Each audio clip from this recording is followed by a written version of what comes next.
द्वापार युगात उदाहरण क्रमांक 2. त्या युद्धासारखं युद्ध आतापर्यंत झालं नाही आणि याच्यानंतर होणार असेल तर मी जिवंत आहे तोपर्यंत होणार नाही, म्हणजे मला पुढचं पाहायला भेटणार नाही. इतकं मोठं युद्ध झालं. ते युद्ध महाभारतातलं कुरुक्षेत्रावर झालं. फार मोठं युद्ध. एका बाजूनं 7 अक्षोणी सैन्य होतं, एका बाजूनं 11 अक्षोणी सैन्य होतं. द्रोणाचार्य, कृपाचार्य, भीष्माचार्य, कर्ण, रथी महारथी लोक कौरवाच्या बाजूने होती. आणि विश्वाचा बाप तुम्हाला आणि मला इथं किती दिवस ठेवायचे आणि कोण्या दिवशी मळ्यात नेऊन फुकायचंय त्याला जगाचा बाप म्हणतात. तो मात्र पांडवांच्या पक्षात होता. तुंबळ युद्ध झालं. युद्ध जर झालं नसतं तर हस्तिनापूरच्या वाटण्या 3, धृतराष्ट्र, पंडू आणि विदुर, ह्या 3 लोकांना वाटण्या. विदुर कोण होते माहिती आहे तुम्हाला? राजकारणातला 2 नंबरचा डॉन. काही कोणाला बोकांडीवर घेऊन फिरायलेत, हे आमचा डॉन. बायको भेट नाही त्या सोंबळ्याला आणि त्याला डॉन म्हणतो. नालाय का, नरकाला जाशील त्याला डॉन म्हणलं. राजकारणातले फक्त 5 डॉन झाले. एक डॉन झाला कृष्ण. मी तुमचं ऐकून ऐकून इंग्रजी शब्द पाठ झाली म्हणून डॉन म्हणतो, नाहीत मी 7वी शिकेले, मला काही इंग्रजी येत नाही काय नाही, पण फिरून फिरून पाठ झाली. मर्मज्ञ राजकारणातला 1 नंबरचा डॉन कृष्ण, 2 नंबरचे विदुर, 3 नंबरचे कनक, 4 नंबरचे चाणक्य आणि 5 नंबरचा राजकारणातला डॉन रयतेचा राजा छत्रपती शिवाजी महाराज. 5 डॉन, 5. एक जण म्हणला 6वा कोण? कोण आहे 6वा डॉन? मी म्हणलं इतक्या पवित्र जिभेनं एखाद्या नालायक माणसाला मी नाही डॉन म्हणायचो. 5च डॉन, 5च.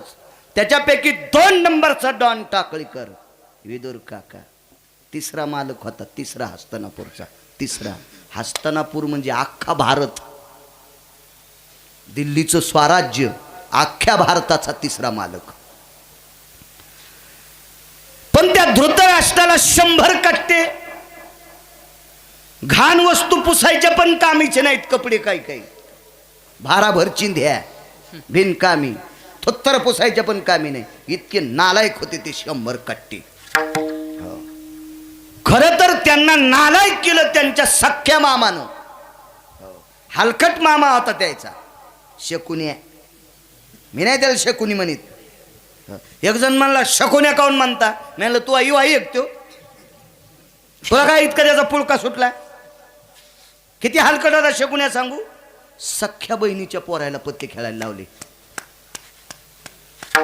ते सोकटी नावाचा खेळ आहे ना, हे लुडो. आता बलेत दलिंदर, हां याला कळालं, हे पटकन हो म्हणलं. कालचा अभंग नाही सांगायचास तू. बरा लुडो बोकांडीवर घेतलास तो. अभि विठाला विठाला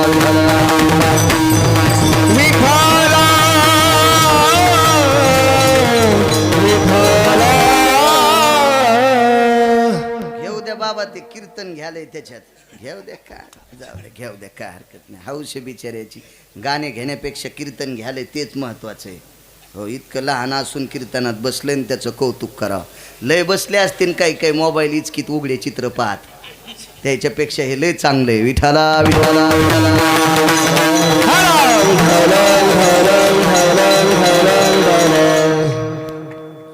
शकुन्या नालायक, त्यानं कौरवाचा रास करून टाकला. मेले सगळे कौरव. तुम्हाला एक सांगू का, फुकट खाणारा माणूस घरी ठेवायचा नाही. आहा, आपल्या घराला इचकून टाकतोय. 7व्या अवतारात एका बाईला राज्य होतं, नवरा जिता होता, तरी नवऱ्याला घरी ठेवलं, माहेरात भाकरी खायला आली. तिने इतकं भावाचं वाजून टाकलं. तिच्या भावाला 80,000 बायका होत्या. किती भावजाया होत्या तिला, तरी पण ती भावाला म्हणली दादा पुन्हा हे कान. आणि ह्याच तुटलेल्या नाकाचीनं भावाला दुसरी एक बायको आणायला लावली. ती का त्याची बायको होणार होती का? ती जगाची मालकीण होती. आणि म्हणून भावाला मातीत घातलं त्या तुटलेल्या नाकाचीनं. हो, बहिणीनं भावाच्या घरचं खावा, पण तिच्या घरी अडचण असली तर खावा.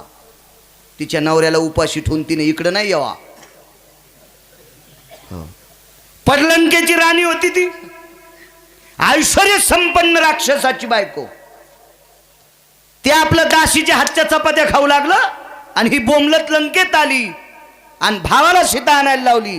अख्खा भाव वाजून टाकला. भाऊ रावण लय मोठा माणूस होता, लय मोठा माणूस. फुकट खाणारे घरी ठेवले नाही पाहिजे. आणि 8व्या अवतारात हो गांधार नरेश, हो गांधार देशाचा राजा म्हणून गांधार नरेश म्हणत होते शकुन्याला. त्या देशाचा राजा होता तो. आता गांधार देश कुठे? मोबाईल मध्ये हिचकी जा, पाच जा, दाबल्यावर बटन सापडतो तो तुम्हाला. मला भेटत नाही भारीचा मोबाईल, आमचं नशीब फुटकं. पण तुम्हाला आहेत ना मोठाले, अर्धा आथरायचा अर्धा पांघरायचा, खपक्या मोबाईल आहेत तुम्हाला. बघा जाण कधी कधी त्याच्यात शास्त्र. त्यानं घरावर तुळशीपत्र ठुलन बहिणीच्या घरी राहून बहिणीच्या पोराला पत्ते खेळायला लावले. 100 भाषे मारले आणि 100 बहिणीच्या सोना ढवळ्या साडीत आणल्या. याला कशामुळं चांगलं म्हणायचं सांगा बरं का? असा ज्याचा मामा असेल त्यानं जित्ता तळ्यात टाका, तेवढं कोपऱ्यात तळू लागलं मला. ज्याचा शकुनीसारखा मामा असेल का त्यानं जित्ता तळ्यात टाका, त्याचं पाप मी भोगायला तयार आहे. पण शकुनी इतका पापी असला पाहिजे तुम्ही चांगल्या मामाला टाकता. मूर्ख होता शकुन्या, मूर्ख होता. मारले 100. धृतराष्ट्र गांधारी वनात निघून गेले. इधर काका एके दिवशी वनात भेटायला गेले. आगी लागत आहे असो का सांगतो, लक्षात ठेवा. मला लांबून एसटी आणायचा नाद आहे.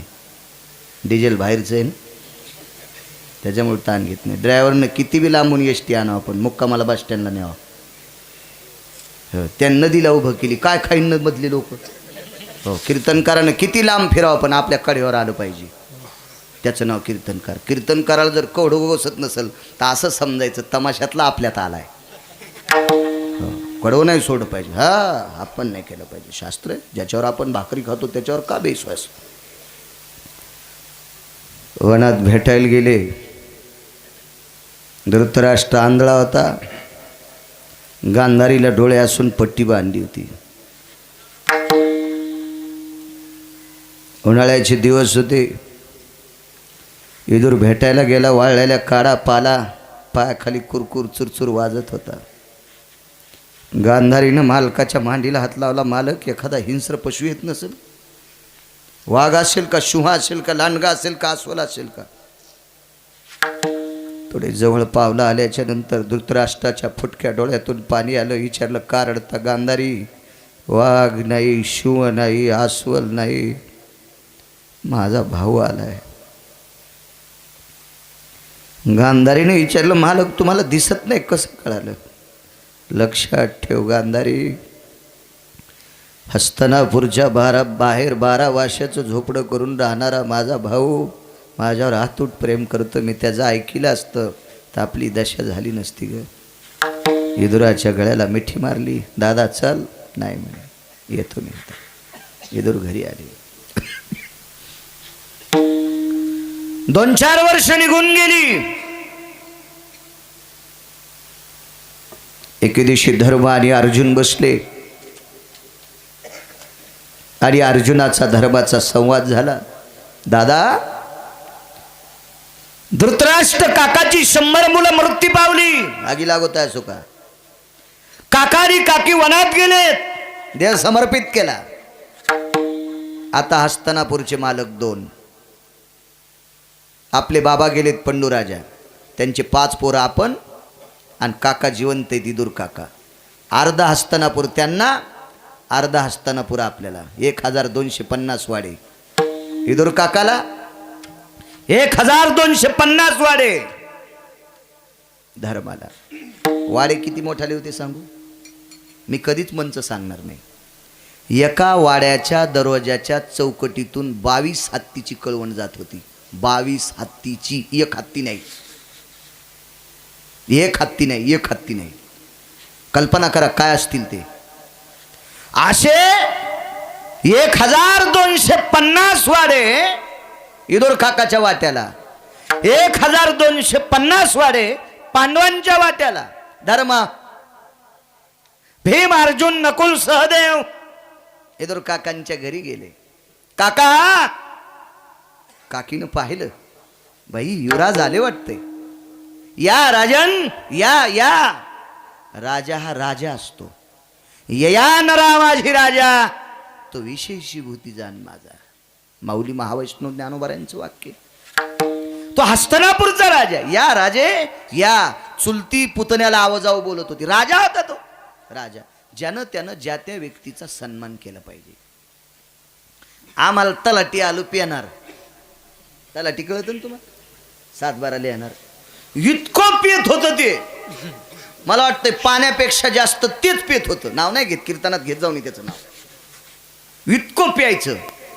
पण ते मला दिसल्यावर मी त्याला साहेब म्हणायचो. मला हे म्हणलं तुम्ही त्याला साहेब कसं काय म्हणता. मी म्हणलं पिऊ दिनं, पण त्यानं सही केल्याशिवाय 7-12 चलत नाही. आपण त्याला कशाला नमस्कार केलाय? त्याच्या पदाला, त्याच्या शरीराला नाही केला. हा, म्हणून साहेब म्हणायचं.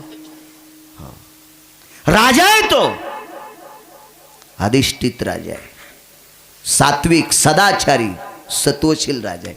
या राजन या या या या. मागच्या घरात काका होते. अहो ऐकलत का? अहो अहो ऐकलत का? स्वामी, ओ धनी, प्राणनाथा. बाई मालकाला अशा उपमा देती बरं. असं म्हणणारी एखादी बाई तुमच्या गावात आहे का? काय होतं, इचुडच होतो का असं नवऱ्याला म्हणल्यावर? का भिताड अंगावर पडत?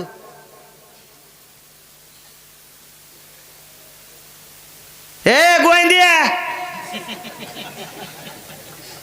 गोविंदिया, म्हातारं हे करे मंदिराकड. असलं तर म्हणा भाकरी झाल्यात गिळायला. आणि त्याला म्हातारं म्हणाली. ही 20 वर्षाची आहे का? कशा असं देत बघा ना.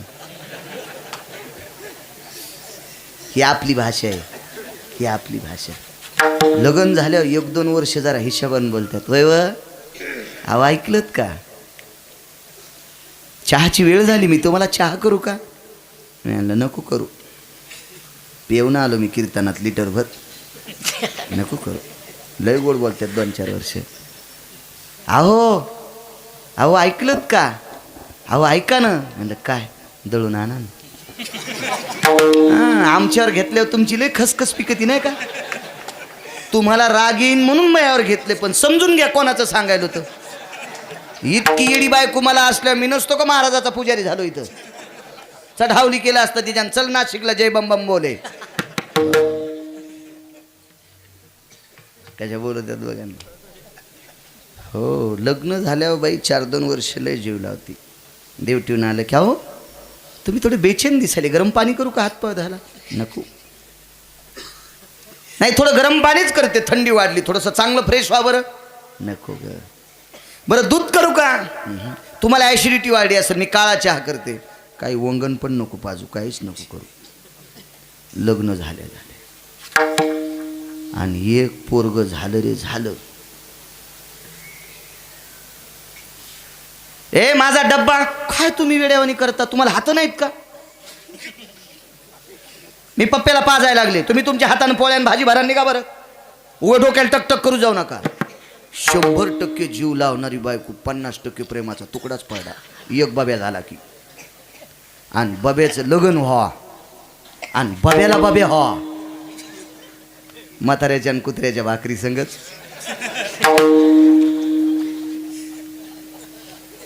कशा हसत येत नाही. बारीकसा बॉम्ब टाकाव काय अंगावर. वायरल ताईट येत, लगेच कळतंय त्यांना. लगेच कळते, लगेच कळते, लगेच कळते. धनी अहो प्राणनाथ ऐकलत का? तुम्हाला ऐकू येण्यासाठी इतक्या जोरात म्हणलो मी. काकी इतक्या गोड बोलायच्या.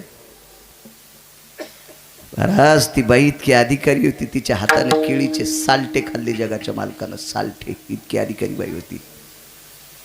ए सावळ्या गपची बस. काय ग, राजे आलेत, राजे आलेत, राजे. विदुर काका आल्याबरोबर धर्मराज आलात जी. धर्मराजा अर्जुन उठले आणि विदुर काकाच्या काकीचं दर्शन घेतलं. दिल्लीचा राजा, भारताचा राजा, अख्ख्या भारताचा राजा, हस्तिनापूरचा अख्खा राजा प्रणाम केला. काकी तोपर्यंत घरात काहीतरी यांना खाण्यासाठी, त्या काळात चहा नव्हता, दूध करत असतील, शिरा करत असतील, काहीतरी देत असतील खायला. काकाने विचारलं, राजन, अर्जुना, आळशाच्या घरी गंगा यावी तशी आज तुम्ही आमच्याकडे आलात, काय आनंद वाटतंय, काय काम आहे, काय सेवा करू आपली. अर्जुनाने धर्मानं सांगितलं, काका सेवा करायचा काही विषय नाही, गेली 2-3 वर्ष झालं आम्ही हस्तिनापूरचे राजे आहोत. आमच्या अंतःकरणात एक भाव निर्माण झालाय, आम्ही जोपर्यंत आहेत तोपर्यंत तुमच्या अर्ध्या संपत्तीला धक्का नाही, पण आम्ही गेल्याच्या नंतर आमच्या लेकरांनी जर तुम्ही जाता आणि आम्ही जाऊ, आमच्या मुलांनी जर तुमची संपत्ती तुमच्या मुलांना नाही दिली तर पूर्वज नरकाला जातील. याच्याकरता आम्ही जिवंत आहेत तोपर्यंत तुमचं अर्ध राज्य वाटून घ्या. धर्माचं आणि अर्जुनाचं वाक्य ऐकल्याबरोबर विदुर काकाच्या डोळ्यातून पाणी आलं. आगी लागत आहे असो का. धर्मानं सांगितलं, काका आम्ही तुम्हाला अर्ध राज्य घ्या म्हटल्या, तुम्हाला रडू आलं का, सगळं देऊ का. विदुर काकानं सांगितलं, रडू याच्या करता येतंय, तुम्ही अजून चुलता ओळखीलाच नाही, तुम्ही काकाला ओळखीलं नाही रे, याच्याकरता दुःख वाटतंय. काका आमच्याकडून काय गुन्हा झाला, काय अपराध आहे, काही नाही. अर्जुना, तुम्ही माझ्यावर प्रेम किती करता, काय गोडे विदुर बघा, तुम्ही माझ्यावर किती प्रेम करता. तर अर्जुनाने आणि धर्मानं, भीम नकुल सहदेव बोलत नव्हते दोघांच्या पुढं, अर्जुनानं आणि धर्मानं सांगितलं, भगवान कृष्ण परमात्म्यावर जितकं करतो तितकं प्रेम तुमच्यावर. पन्नू राजा आणि कुंती माता यांच्यावर जितकं प्रेम केलं तितकं तुमच्यावर करतो. टाळीच वाजली विदुर काकानं, टाळीच. वा पुतणे म्हणे, अरे देवावर जितकं प्रेम करता तितकं माझ्यावर करता, आई वडिलावर जितकं प्रेम करता तितकं तुम्ही चुलत्यावर करता.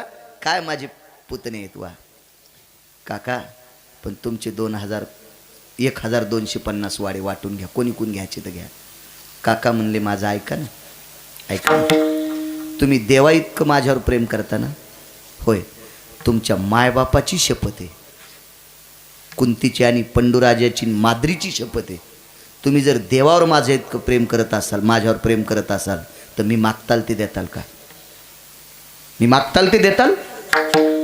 धर्मराजानं हातात पाणी घेतलं आणि भोवतालून पाणी फिरलं असं स्वतःच्या शरीराच्या भोवताल.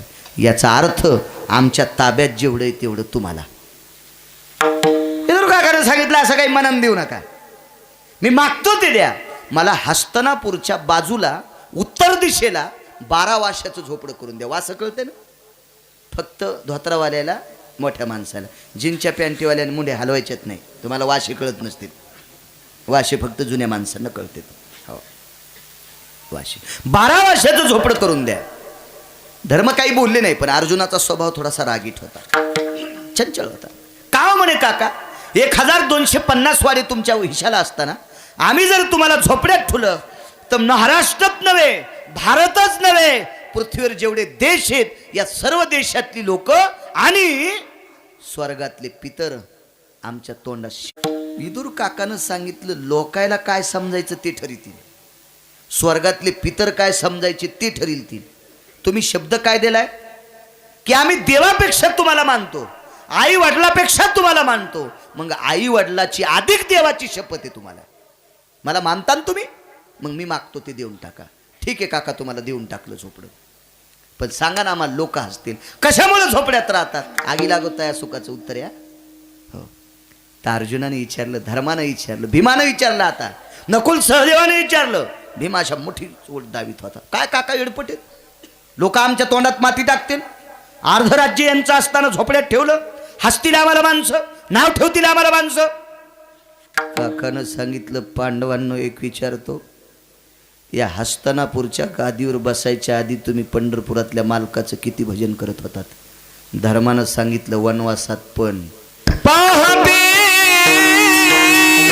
पांडवा, पाहते पांडवा, पाहते पांडव अखंड वनवासी, पाहते पांडव अखंड वनवासी, पाहते पांडव, पाहते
धर्मानं सांगितलं आम्ही वनवासात त्याचं भजन केलं.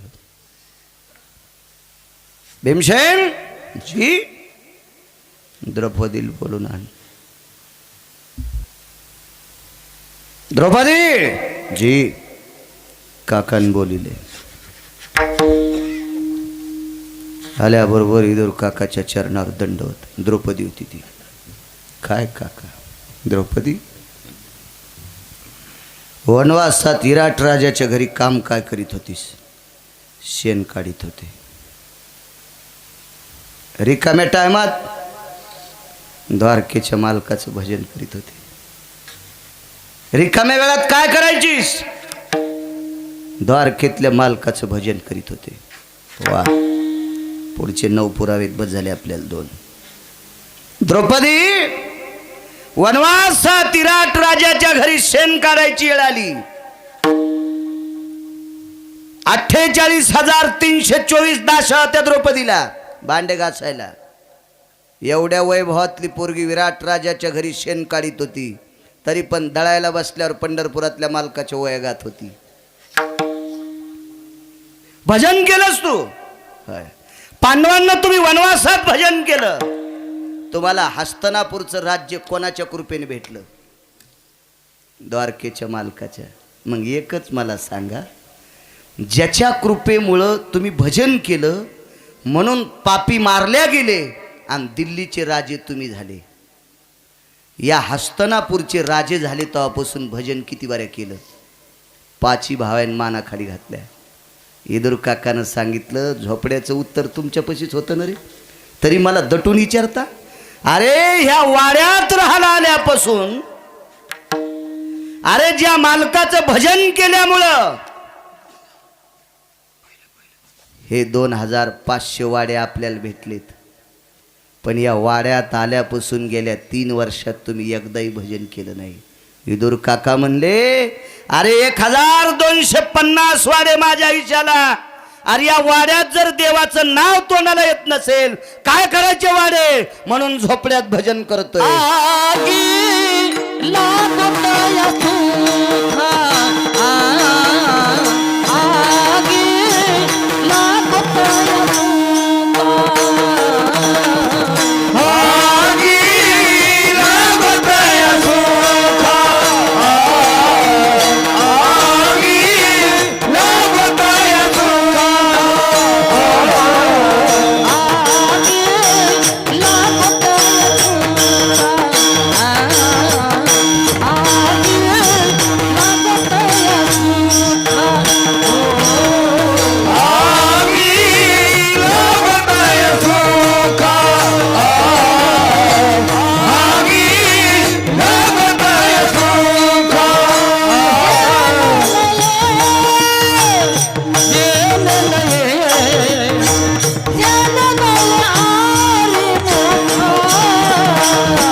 1250 वाड्याला आग लागू म्हणली, त्याच्यात त्याचं भजन येत नाही. आगी लागोताय सुखा.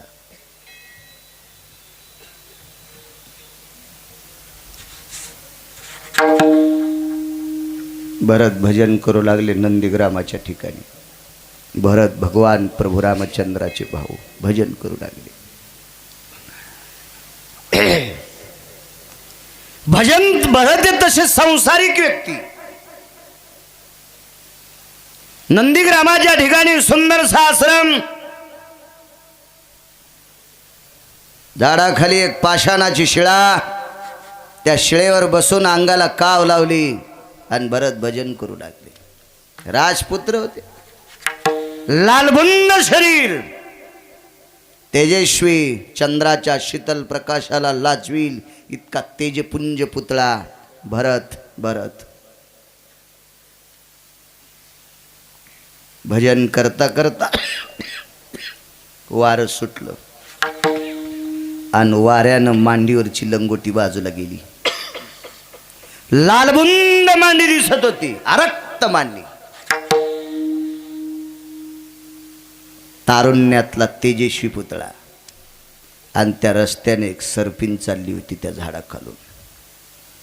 त्या सर्पिणीच्या पाठीमागं तिची 8 पिल्लं होती. 8. आगी लागोताय सुखा. नियमानं 8ला भजन सुरू केले. 8:17 माझ्या गळ्यात येणं आलाय, पण सरकतो पुढं, ताण घेऊ नका. हो, नियमानं माझा टाईम संपला. आता जेवढं बोलल ते निवृत्ती बाबांची सेवा. तुमचा रोजदार संपलो. आता कोणी टकटक करायची नाही गावाकडे. 2 तास मग काम झालं.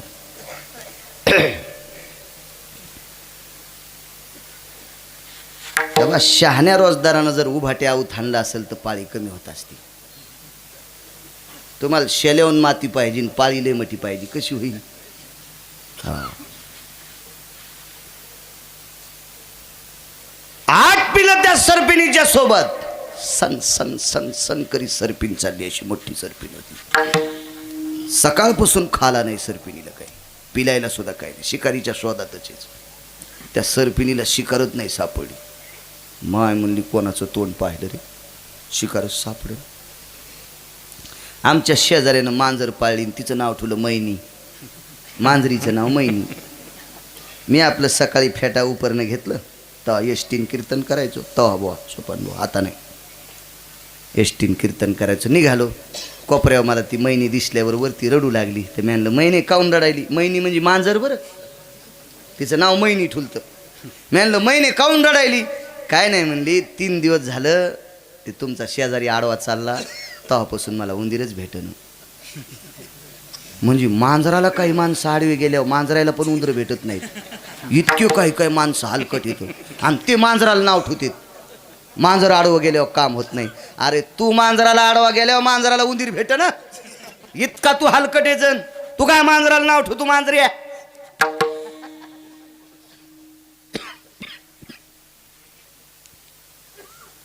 सर्पिन म्हणली कोणाचं तोंड पाहिलं असेल काय माहित बुवा, शिकारच भेटल. एक पोरग पळतच झालं. तिचं पोरग म्हणजे सरप आडवं झालं. म्हणला मा येडी झाली काय, रस्त्यात केवढी शिकार आहे. कुठे वापस आणले ते एक महाराज भजन करून. ते महाराज होते भरत. डोळे झाकून भजन. ते का आपल्या भजण्यासारखं थोडंच होतं. अर्धा तोटा तोंडात आणि मधल्या टायमात तोंडातलं चटफुरसन काढायचं आणि मग घोंगडी खरी घालायचं. हो, परवाला एका ठिकाणी भागवत ऐकायला गेलो. भागवतकारांनी इंटरव्ह्यू केली. मला वाटलं आता ते लोकायला जाण्यासाठी इंटरव्ह्यू केली असेल. भागवतकारही खाली उतरले. म्हणलं आता कोणाला येत असते, दे धर्म थोडा सुटत असतो. ते स्टेजच्या मागं गेले आणि बिडी ओढू लागले. अर म्हणलं याचा आई नरक आणि याचं ऐकणाऱ्यालाही नरक. काय अर्थ आहे मला सांगा ना, किती नालायकपणाचं टोके. अहो व्यसन विसरण्यासाठी परमार्थ आहे, वासना विसरण्यासाठी परमार्थ आहे. आणि तेच जर आपण बोकांडीवर घेत असेल तर आपला परमार्थ काय अर्थ आहे त्याला? भजन करणे उंगळवाने आणि नरका जाणे चुके ना. नालायकपणाचं शिखर येते टोके. आईनं विचारलं कोण शिकार? डोळे झाकून महाराज भजन करायले. महाराज भजनात दंग आहे. आपण एकच काम करू, मांडी उघडी पडली, एक एक लचका हाणला तर 100-200 ग्रॅम महाराजाचं मांस तोंडात येते, दिवसभर काही खायचं काम नाही. आई जाग्यावरच थांबली. सरपीन होती ती सरपीन. ती म्हणली, पाप्यांनो मला शिकारच करायची नाही. का? तुम्ही या महाराजाचं मांस खायची इच्छा काऊन केली? ते म्हणलं, आई मांस तर खाल्लं नाही ना, फक्त खावा म्हणून इच्छा केली. आईनं सांगितलं, दुसऱ्याचं वाईट करायची ताकद जरी नसल पण वाईट व्हावा इतकं जरी म्हणलं तरी पाप बोकांडीवर बसत असतंय. मन संकल्पाचे पापे. त्याचं वाईट व्हावा इतकं जरी मनात आलं तरी पाप डोक्यावर बसलं. त्याच्या पोराला काहूनच नोकरी लागली, पोटात डब्बा उठला की समजायचं नरकाला गेलाच बेट्या. कशामुळं पाप? आई आपण प्राणी आहेत. नाही, तुम्हाला हे पाप जर संपवायचं असेल तर एकच काम करा, भजन करून करून महाराजाला घाम आलाय, ह्या महाराजाचा घाम पुसा. ते म्हणले, आई इडी आहेस का काय? आपल्या जो का रुमाल हे का धोतर हे का उपर नाही काय? एकच काम करा, तोंडानं वारं घाला. पाठीमागून 4 पुढून 4 8 सरपिणीची पिलं तोंडानं वारं घालू लागले. एक जण म्हणला, महाराज हे खरं असतंय का? आणि मी म्हणलं, मग आमच्या चुलत्यानं थोडंच लिहिलं पुराणात. तुला जर हे खोटं वाटत असेल तर ज्यानं लिहिलंय त्याची सोय तू पाय ना, आम्हाला कशाला ताण द्यायला? तू का म्हणे नाही विश्वास ज्या म्हणेन पाहावे पुराणी. आपली मोठ्या लोकांनी जे सांगितले ते आपण केलं पाहिजे. हो, शेजारी काय म्हणतो ते भुकायचं नाही. आमच्या इथे एका बाईचा नवरा घोंगडी इतका गोरा होता. आमच्या इथे एका बाईचा नवरा घोंगडी इतका गोरा. तुम्ही काऊन हसले? हा, कळालं तुम्हाला किती गोरा होता? घोंगडी इतका गोरा होता. शेजारीन तिला म्हणायची, सकू काय माय तू अनावरा घोंगडीवाने दिसतू. हसला तर त्याचे दात दिसत येत, इतका काळ आहे. हे ऐकून घेतलं. 5-6 महिने ऐकलं. 6 महिन्याच्या नंतर सखू म्हणली, द्वारकाबाई असू द्या मग काळा, पण दिवस माळायच्या आधी घरी येतोय. तू हगन गोरा पाणी, पण कंधारच्या बस स्टँडला मुतारीपाशी पडलेला असं तू. असू द्या काळा, पण गुणवाने. आपल्या संतांची व्याख्या इतकी गुणवाने, इतकी गुणवाने, इतकी गुणवाने. संतांच्या भक्तीचं ना आचरणाचं टोक मोजायला ब्रह्मदेवाचं तराजूच मोडलं. इतकं टोक आहे संतांचं. आपण त्यांच्या मार्गानं चालायचं. हो, जितका बाईचा आपल्या मालकावर विश्वास तितका आपला संत वाङ्मयावर विश्वास असला पाहिजे, तितका आपला देवावर विश्वास असला पाहिजे, लफंग्यावर नसला पाहिजे. एक म्हणला मी देव मानितच नाही, नको मानू. हान कोण्या तळ्यात उडी हाणायची तर, हान कुठे उडी हाणायची तर. मी विज्ञानवादी आहे, काढणं कोरोनावर औषध. तू विज्ञानवादी आहेस ना, काढणं औषध. आता पुन्हा कोणता कणी रोग आलाय, हो काढणं त्याच्यावर औषध. थोथरीत आणायला पाहिजे. करतो सोंबळ्या कुठला. अरे सगळं त्याच्या हातात आहे. किती मारायची तर किती जिवंत ठेवायची तुझ्या हातात आहे का सोंबळ्या? सगळी त्याच्या हातात. मानित नाही देवाला. एका श्रीमंत माणसाचं पोरगं खाली पडलं. पैशावाल्याचं पोरगं होतं. वाढदिवसाला धाब्यावर 100-200 माणसं जीव घालीत होतं. काय जीव घालीत असेल कळालं तुम्हाला? इथं कशाला सांगू कीर्तनात ते. मग त्याचे लय मित्र जमा झाले. त्याला अपघातात कंटेनरनं उडीलं ना, अपघात पडा, या रुपयासारखा तुकडा इतका डोक्याचा बाजूला पडला. त्याला सगळ्यांनी उचलून टाकळी कर दवाखान्यात नेलं. दवाखान्यात नेल्यावर त्याच्या बापाला फोन लावला. एकटंच पोरगं होतं. 1200 कोटीची प्रॉपर्टी. 1200 कोटी कशाला म्हणते? हो, मी शेंगदाण्यालाच काजू म्हणून खात असतो. हो, आपण कशाला इतक्या कोटीच्या याच्या नादी लागा. बैलनं खट्या नाव तू भट्या अशा नादात पडलं नाही पाहिजे माणसानं. उगं घाम येत असतो ना, कशाला ताण घ्यायचा तो. हो, 1200 कोटीची प्रॉपर्टी. पोरग चेन्नईला दवाखान्यात नेलं. 25 डॉक्टरची टीम. एका डॉक्टरला 25 आपलं 2-2 किलो सोनं सुटकेसमध्ये. 24 डॉक्टरनं 48 किलो झालं ना. 24 दोन्ही 49 2च किलो राहिले. आता 25 डॉक्टर अशी पुढची होती. लंगडा असं माझ्यासारखं, पण मथार होतं. त्याला लोटीत नेऊ लागले. साहेब हे 2 किलो सोनं. हे सोनं आमची वर्षाची कमाई नाही. 2 वर्ष 2 किलो सोनं. म्हणले मधल्या 24 लोकायला 2 किलो दिले आणि तुम्हाला 2 किलो. मला 1200 कोटीची प्रॉपर्टी टपर इकल्यावर तितकी येते. बँक बॅलेन्स जमीन जुमला यागळा. मग किती असेल बघा. रावणाला ओव्हरटेक केलं तर त्यानं. इतका श्रीमंत माणूस. एकच साहेब पुन्हा 3 किलो देतो, पण पोरग मारू नका. खुर्चीत बसलेल्या डॉक्टरनं स्वतःचा रुमाल काढा आणि पोराच्या बापाचे डोळे पुसले. दादा किमान 150 देशातून आव्हाड आणले. डॉक्टर किती विद्वान असेल कल्पना करा. ब्रेन तज्ज्ञ होता, डोक्याचा तज्ज्ञ डॉक्टर. 150 देशानं त्याचा सत्कार केलेला, सन्मान केलेला. एवढा मोठा डॉक्टर टाकळीकर. त्यानं पोराच्या बापाचे डोळे पुसले आणि सांगितलं, दादा मी भगवान शिवशंकराचा पांडुरंगाचा उपासक आहे, भगवान शिवजीचा भगवान पांडुरंगाचा उपासक आहे. मला एकटाच मुलगा आहे. मी देवाची शपथ घेऊन सांगतो, तुझ्या मुलाचं ऑपरेशन करत असताना मी माझ्या मुलाचं करायलो असं समजितो. जेवढी बुद्धी देवानं दिली तितकी मी पणाला लावतो. पण लक्षात ठेव दादा, वाचवायचा का मारायचा त्याच्या हातात आहे. आता विज्ञान कोण्या चुलीत गेलं, मानावं लागेल का नाही. इथं सगळ्या शक्ती हात टेकत्यात, तिथं ती शक्ती सुरू होत असते देवाची. मानावंच लागेल, मानावंच लागेल, मानावंच लागेल. वारं घातल्याच्या नंतर भरताच्या लक्षात आलं ऊन आहे, पण घाम कोण पुसतंय. डोळे उघडून पाहिले तर मागं 4 पुढं 4 काळे ठिक्कर सर्प आहेत. आई बाजूला बसलेली. कोण आपण? मी सर्पिने. बाई हे कोण? माझे मुलं आहेत. काय यांना कामाला लावलं असतं? महाराज माझ्या मुलानं तुमचं मांस खायची इच्छा केली, पाप लागलं, त्या पापातून मुक्त होण्यासाठी तुम्हाला वारं घालते. असू दे बाई, भोगवादी जीवन नको. मी भोगाचा त्याग करून इथं आलोय. बाई मी राजा दशरथाचा पुत्र आहे, राजा भरत.